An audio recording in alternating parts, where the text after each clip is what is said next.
Assalamualaikum warahmatullahi wabarakatuh. Jumpa lagi teman.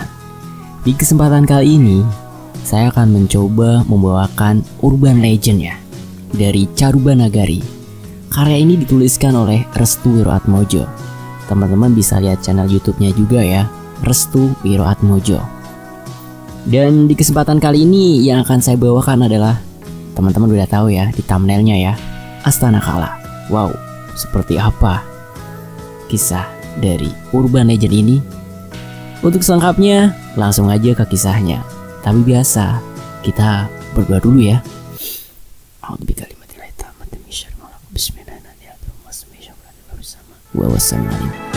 Allahumma sholli ala Sayyidina Muhammad sallallahu alaihi wasallam. Oke teman-teman, kita langsung aja ke ceritanya.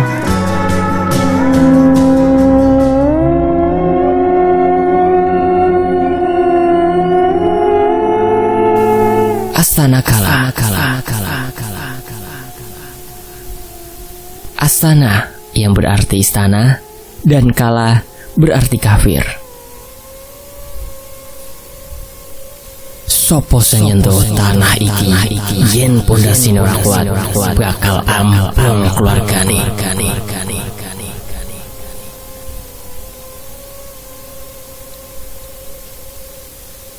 Yang artinya begini teman-teman. Siapa yang berada dalam ruang lingkup Astana Kala, jika tidak memiliki pondasi rumah yang kuat, maka akan hancur. Dahulu, tempat ini adalah semak belukar yang penuh dengan hewan liar. Tidak heran, tempat ini disebut Astana Kala. Karena jika ada yang menempatinya, kemungkinan besar adalah 1. Akan menyebabkan kehancuran, 2. Ketidaknyamanan, 3. Penyakit, 4. Pertengkaran, dan 5. Kematian.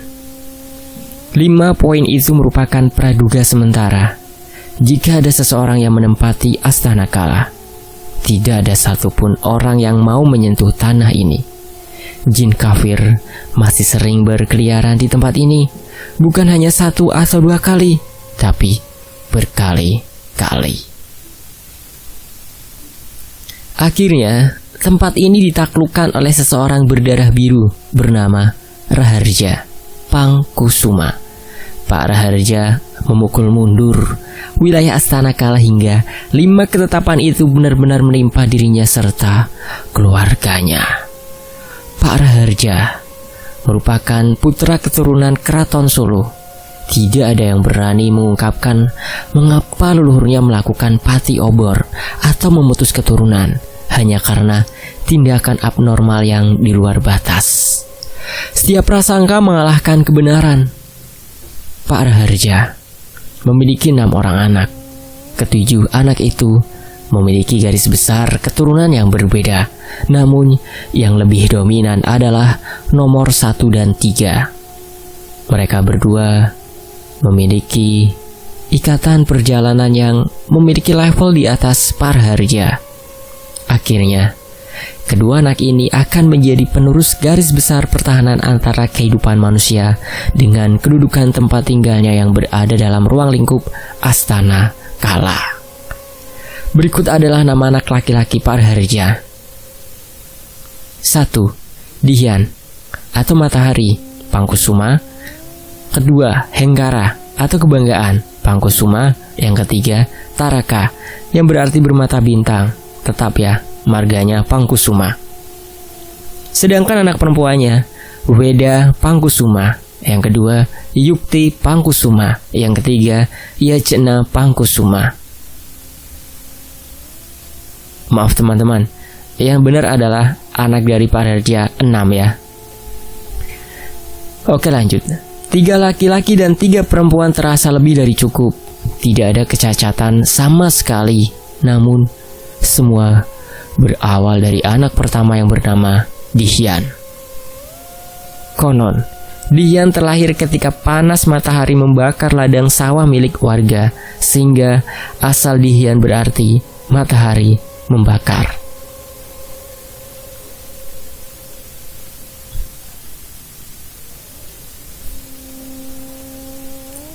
Dihian dan Hengkara hanya berjarak 3 tahun, sedangkan Dihian dengan Taraka berjarak 7 tahun. Semua jarak terpaut pada tahun ganjil.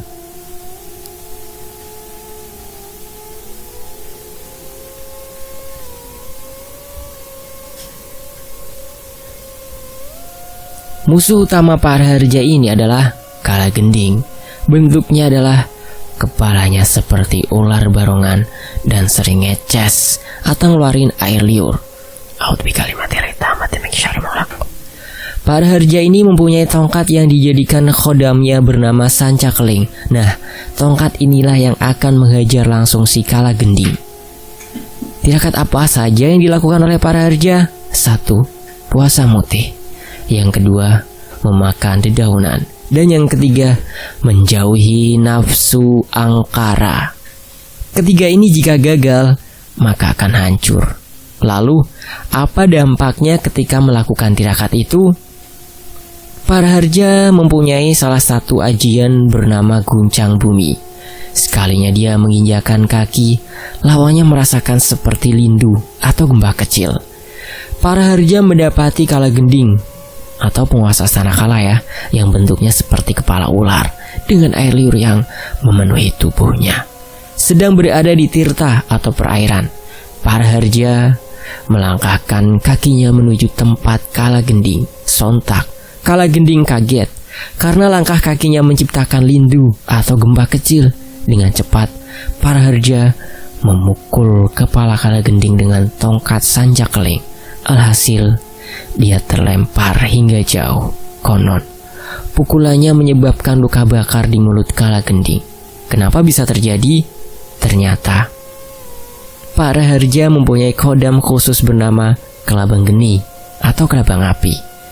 Kelabang Geni ini, jika melewati sungai, sungainya langsung kering. Jika melewati pepohonan, maka pohon itu akan terbakar. Dan Sancakeling ini hanya bermata satu. Saat itu juga beliau memiliki gelar Tirtajaya, yang berarti air yang tak pernah habis. Sehingga tepat di mana Astana Kala berhasil direbut oleh para Harja, banyak orang luar berdatangan untuk membangun rumah di sekitaran. Yang pasti tidak boleh dibangun rumah yang berada di antara gerbang atau tempat gerbang Astana Kala itu berdiri. Sehingga banyak warga yang bertanya-tanya, di mana letak gerbang itu berada? Dan apa yang mencirikan bahwa tempat itu dijadikan gerbang? Tempat itu akan dijadikan transit oleh berbagai demit yang akan menuju ke Astana Kala. Jika dibangun, jangan heran, banyak demit yang berseliweran di sekitaran situ. Lambat laun, penghuni di desa yang mendapat julukan Tirtajaya atau jadi selain sebagai gelar dari para Harja, nama Tirtajaya juga dijadikan sebuah julukan desa itu sendiri, semakin menambah banyak. Luaran dari Pulau Jawa mendatangi ini. Awalnya mereka berziarah, namun lambat laun mereka menetap karena kenyamanan dari desa itu sendiri. Balik lagi ke keluarga para Harja ya teman-teman ya. Dihian yang merupakan anak yang paling bandel jika disuruh selalu melawan, karena dia memposisikan diri sebagai matahari, merasa sebagai letak dan pusat dari penerus para Harja itu sendiri. Namun dia selalu melanggar akan perintah agama, selalu kencing sembarangan dan tak mempunyai tata krama terhadap alam. Aturan terkecil dari warga yang menempati Astana Kala itu sendiri adalah dilarang kencing sembarangan. Bagi siapa yang kencing sembarangan, maka akan dikenakan sebuah akibat yang sulit untuk dijelaskan secara nalar. Dian kecil yang bandel melanggar itu. Dia kencing sembarangan di dekat pohon karsem sebelah rumahnya. Tak peduli apa yang dilakukannya, tanpa sengaja kemaluannya selalu tegak berdiri, tidak ingin lemas. Dian menangis. Dia melaporkan kejadian itu kepada bapaknya. Usut punya usut, si Dihian mengencingi jin muslim yang sedang transit di Astana Kala. Jin muslim itu sedang sholat dan si Dihian tanpa sengaja mengencingi jin muslim itu. Naudzubillah min dzalik. Hati-hati teman-teman kalau kencing. Akhirnya, Paraharja meminta maaf pada jin muslim itu. Permintaan dikabulkan. Kemaluan Dian yang tadinya ngacengan, sekarang dia bisa kembali normal. Berbeda dengan adiknya, Hengkara. Dia tidak terpaut pada hal mistis, fokus pada kinerja dan cita-cita. Dia tidak memikirkan terah atau keturunan. Yang terpenting adalah kerja keras. Yang unik adalah Taraka. Dia merupakan satu-satunya anak dari keluarga Pangkusuma yang diberikan kelebihan supranatural. Taraka bisa membaca perasaan orang, bisa berkomunikasi dengan jin yang transit di Astana Kala. Bahkan dia bertemu dengan leluhur dari Astana Kala itu sendiri. Kelemahan di Taraka hanya satu. Dia memiliki fisik yang kurang sempurna. Hal ini disebabkan ketika desanya membutuhkan tubuh yang kuat untuk menahan serangan dari luar desanya. Taraka mengorbankan diri dengan mengambil separuh nyawanya untuk kepentingan desa. Lalu, bagaimana dengan ketiga anak perempuan Paraharja? Semua tampak normal. Namun, ada satu anak yang lahir tidak sesuai dengan tahun ganjil, atau bisa dibilang dia lahir dengan angka tahun perbandingan yang genap. Weda meninggal dunia ketika masih dalam umur 3 tahun. Paraharja meyakini bahwa kematian Weda adalah takdir dan susunan alam karena atas permintaan dari buyutnya terdahulu agar melahirkan anak dalam perbandingan tahun ganjil. Balik lagi ke Dian kecil, teman-teman. Dian itu dia lebih suka bermain dengan orang-orang, sumpel dan sosialis. Kalau Hengkara fokus pada kinerja dan karir. Sedangkan Taraka suka membantu orang yang mempunyai hal-hal supranatural. Dia dan Hengkara sering bertengkar. Berbeda dengan Taraka, dia lebih nyaman dengan alam. Namun lambat laun, Taraka berubah. Setiap umurnya naik 1 tahun, kemampuan berpikirnya di luar batas wajar. Dian yang mengetahui itu segera menghentikan langkah Taraka. Namun sayang, Taraka lebih kuat dibanding Dian. Dan Paraharja menurunkan khodamnya kepada 2 anaknya, Dian dan Taraka. Keduanya harus menyelesaikan pondasi terkuatnya, puasa mutih, memakan dedaunan, dan menjauhi nafsu angkara. Namun yang berhasil adalah Taraka. Dian gagal karena dia berhasil dikendalikan oleh jin kafir yang masih berada di desa Tirtajaya. Jin itu merasuki tubuh Dian. Taraka diberi khodam oleh Paraharja berupa harimau turunan dari kerajaan. Harimau itu kelak akan membantu Taraka untuk menyadarkan Dian. Namun, bukan hanya gangguan jin kafir saja yang membuat oleng Dian. Para warga yang berada di sekitaran terus menghasutnya dan mengakibatkan Dian keluar dari jalur norma agama dan alam. Akibatnya, 5 ketetapan itu jatuh pada keluarga Pak Praharja, yaitu pertengkaran. Setiap hari, rumah Pak Harja selalu ramai karena pertengkaran mengenai Dian. Pak Harja meyakini bahwa Dian telah rusak. Selain jin kafir, manusia yang berwujud hewan atau merupakan sebutan bagi manusia yang memiliki akhlak jelek, kewan. Jika bangsa jin melihat manusia ini, bentuk wajahnya seperti hewan atau kewan, Dian sulit disadarkan karena tubuhnya telah dikuasai oleh jin kafir Astana Kala dan kewan Astana Kala. Semua bercampur menjadi satu. Hingga hal ini membuat Taraka sangat kesal. Dia melontarkan sebuah ajian yang barusan didapatkannya untuk menyerang Dian. Ajian itu bertugas untuk menjaga dan mencegah jin kafir Astana Kala dan kewan untuk merasukinya. Alhasil, Dian menjadi sangat pendiam dan tak banyak tingkah seperti dulu. Paraharja percaya bahwa dia akan menurunkan titahnya kepada Taraka. Mula-mula, Taraka akan diajarkan bagaimana membedakan antara manusia yang benar-benar manusia dan manusia yang berwujud kewan. Taraka kecil sangat menyukai memancing. Namun, dia belum tahu bahwa sungai yang dijadikannya sebagai tempat memancing pernah menjadi sebagai medan pertempuran antara ayahnya dengan Raja Astana Kala. Suatu hari, Taraka melihat sosok Kalagending keluar dari sungai itu.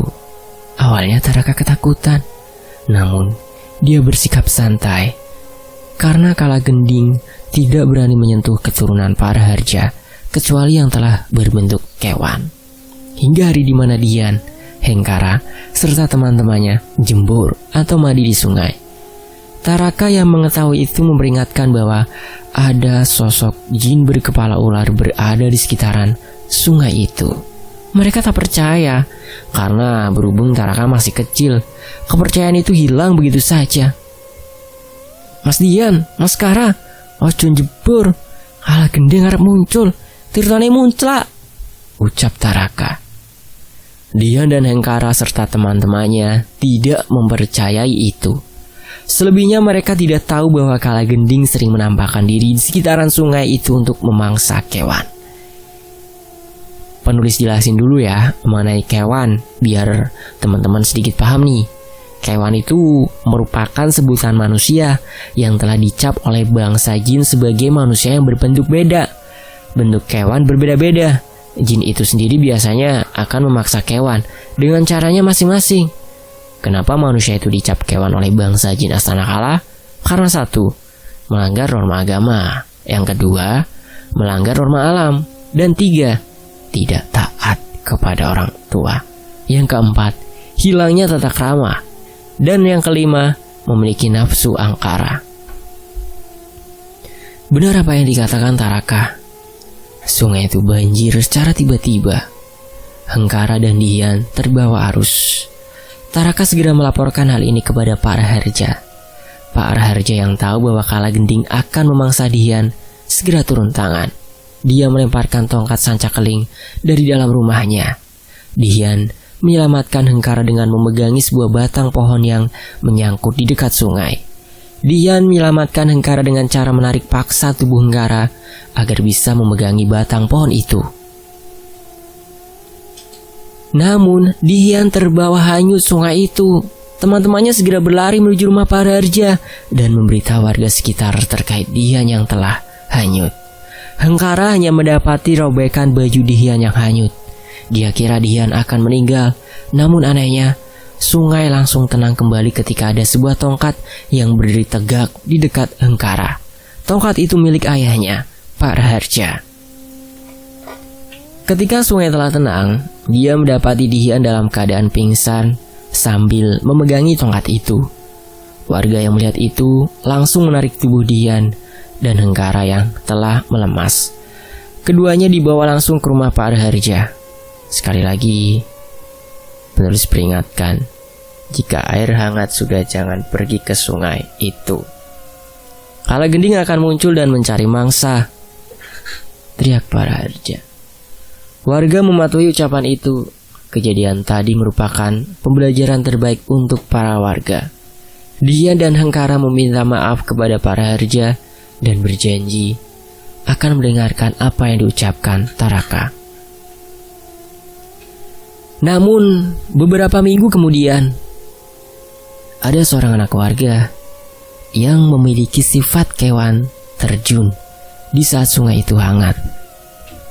Kalagending muncul dan mencoba menarik anak itu. Ayahnya yang tahu langsung terjun membantu mencari anaknya. Namun, hingga beberapa jam, keduanya tidak ditemukan. Warga panik. Jangan-jangan Kalagending memangsanya. Akhirnya, para warga meminta solusi kepada Paraharja. Mengapa? Dari kalian masih saja ada yang melanggar? Tanya Paraharja. Atas permintaan warga, Paraharja mengabulkannya. Dia mengelilingi sungai itu sebanyak 7 kali. Alhasil, ayah dan anak itu ditemukan dalam keadaan pingsan dan mengambang di dasar sungai Tirtajaya. Para warga menyelamatkan mereka.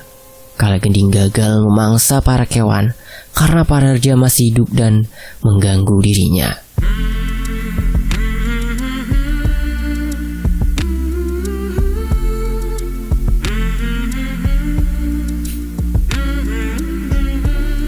Sampai di sini dulu teman-teman. Untuk part berikutnya adalah keluarga kewan. Seperti apa kelanjutan dari kisah Astana Kala ini di bagian keluarga kewan? Jangan kemana-mana ya, tetap di Fakta Sejarah. Saya undur diri dan wassalamualaikum warahmatullahi wabarakatuh.